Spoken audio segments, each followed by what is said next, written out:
Parents often think that comparison is the best way to motivate their children. They come up with things like, look at your brother, look at your sister, look at your friend or cousin, whoever. And they think that by creating that term of comparison outside of their child, that is going to motivate them, that is going to trigger action, that is going to inspire them. But what parents fail to understand is that in itself is creating perceived rejection. The moment you bring a point of reference outside of your child, you are rejecting who it is that they are. This is the inevitable consequential feeling any child does feel once they are compared. So when a child hears comparison, the meaning they come up with, consciously or not, is that whatever it is that they are, who it is that they are, the way they're showing up, the way they are behaving, the way they are moving through their life is not enough for you.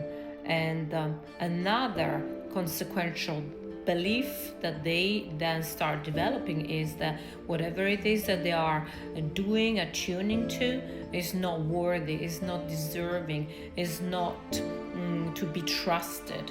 So not only they start developing limiting beliefs like they're not enough, second, they think that validation outside of themselves is important. It's a necessity for them in order to feel worthy, that someone outside of themselves approves of what they are doing. And also thirdly, that their natural proclivities and needs and interests and aptitudes are not to be really trusted, not worthy, and what it is that they want as a fourth thing maybe is not available to them.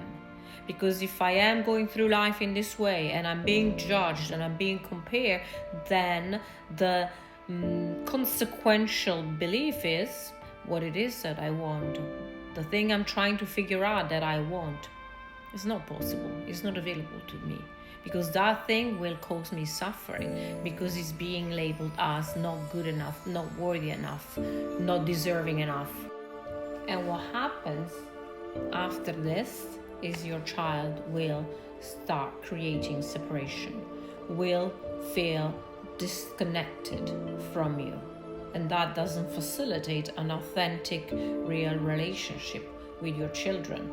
So as parents, what we have to do is never to compare, but bring an energy that is of trust and an uplifting and expanding energy.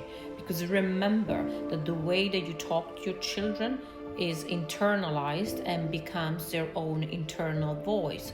So if you want children that become adults who are self-reliant, who don't go through life seeking validations of others, you have to create that very dynamic at home. You almost have to annihilate and remove yourself and make them so self-reliant in the model of the family system that they don't even seek your approval. That your voice is available if they seek it, if they search it, but almost like you have to make yourself redundant, which is a very difficult task to execute. So step away from judgment, step away from comparison, because it doesn't motivate anybody. It restricts, it rejects, and it pushes them away from you. And bring an energy and bring a voice that is uplifting and full of trust and full of belief in them knowing, in them having the intuition, the resilience, and the resources within them to find out what their path is supposed to be like. I hope this helped.